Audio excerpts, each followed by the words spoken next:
Já se passaram mais de 2000 anos desde que a personagem Jesus supostamente teria prometido a seus seguidores que voltaria. Na internet, em especial no YouTube, há diversas explicações de pastores de diferentes denominação religiosa e de ateus discorrendo sobre esse tema. Apresentaremos hoje a nossa análise sobre as diversas passagens bíblicas que retratam a promessa da volta de Jesus.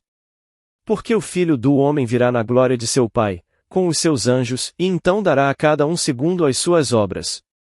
Em verdade vos digo que alguns dos que aqui estão, que não provarão a morte até que vejam vir o Filho do Homem no seu reino.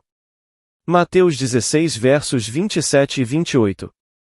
Muitos cristãos até hoje não sabem ao certo se estas falas foram dirigidas unicamente à plateia de discípulos daquela época ou aos atuais seguidores de Jesus, os quais constituíram hoje sua igreja. Tentaremos esclarecer dentro do contexto todos esses pormenores.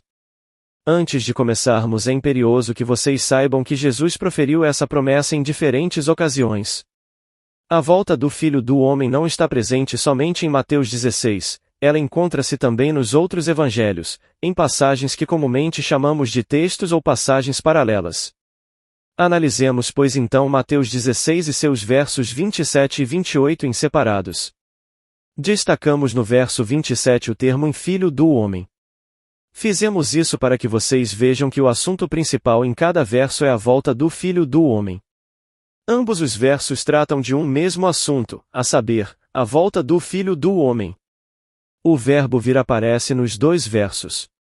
O termo Filho do Homem exerce a função de sujeito do verbo vir em sua primeira ocorrência e como objeto direto em sua segunda ocorrência.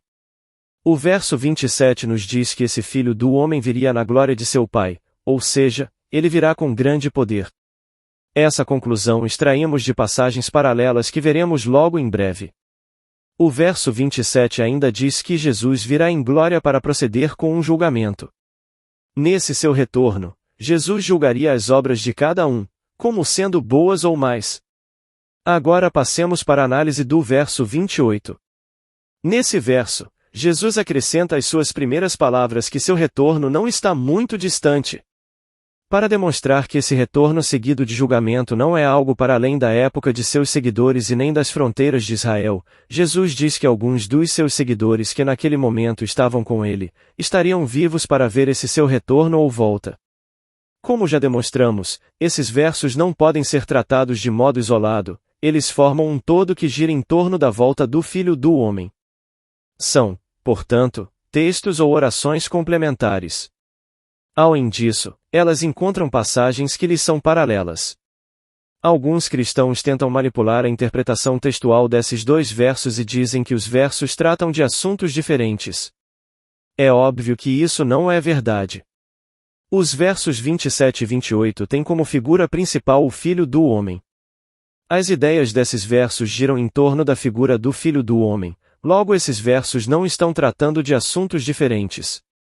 E mesmo que interpretássemos do mesmo modo equivocado que os cristãos, os versos ficariam contraditórios. Por quê?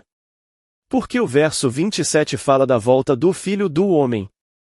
Esse verso diz que Jesus virá empossado de poder para julgar. O verso 28 também fala da volta do Filho do Homem e informa que alguns dos seguidores de Jesus o verão com poder. Se esses versos fossem independentes, então teríamos duas voltas de Jesus. Uma no verso 27 e uma outra no verso 28. E isso seria contraditório com os dois versos, bem como com passagens que tratam do mesmo assunto. A volta de Jesus é um evento único e não duplo. Vejamos uma passagem paralela e parafraseada de Mateus 16, versos 27,28. E quando o Filho do Homem vier em sua glória, e todos os santos anjos com ele, então se assentará no trono da sua glória.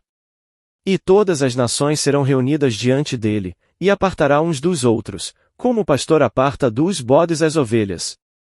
E porá as ovelhas à sua direita, mas os bodes à esquerda. Mateus 25 versos 29 a 33. O verso 29 de Mateus 25 fala do mesmo assunto que Mateus 16, verso 27. Em Mateus 16 verso 27, Jesus fala que o Filho do Homem viria em glória, acompanhado de anjos. Aqui no verso 29, do capítulo 25, é dito a mesma coisa.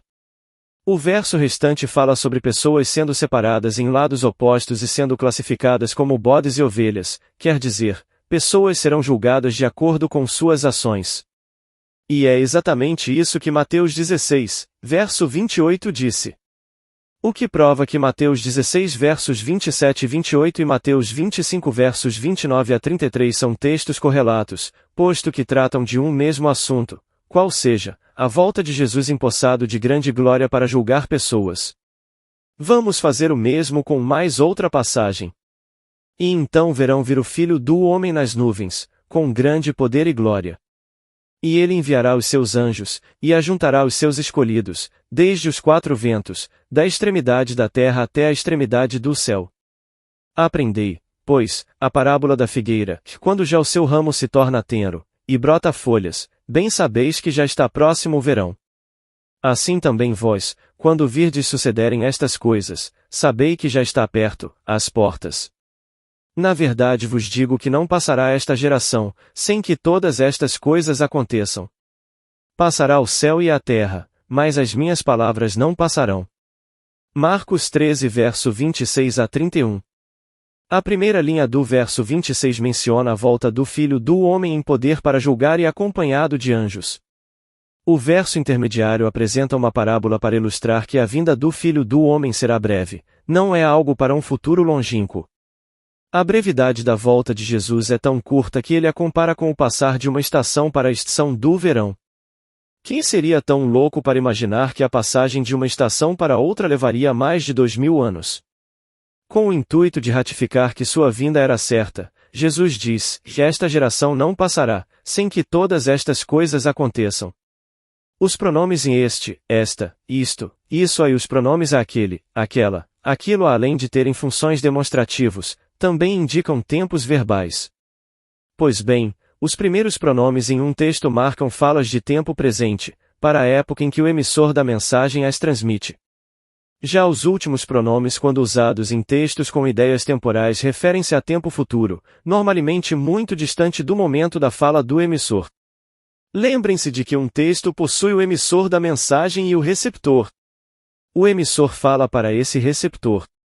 Suas mensagens devem ser claras para que este segundo as entenda. Quando Jesus usou o pronome a esta, ele delimitou suas palavras àquele público, receptor, de sua época. Se o escritor pretendesse estender as falas de Jesus para um público que não aquele de sua época, ele obrigatoriamente teria que usar o pronome àquela e não está. O segundo elemento que faz com que as palavras de Jesus sejam para aquele tempo passado é o fato de ele ter usado o termo a geração. Quem é esta geração? Obviamente a geração de seu tempo. Jesus deixou claro que a vinda do Filho do Homem empossado de grande poder e com anjos serviria como sinal para a geração que pedia-lhe um sinal. E o contexto aponta que a geração que lhe pediu um sinal foi a geração de seu tempo. Portanto, a volta de Jesus de acordo com o contexto era para ocorrer na época de seus discípulos que viveram no primeiro século. As falas de Jesus possuem vários elementos que identificam o tempo de seu retorno. Em sua volta, muitos discípulos de Jesus estariam mortos e outros poucos vivos, anjos seriam vistos e uma geração de judeus que pediu um sinal estaria viva para ver esse sinal.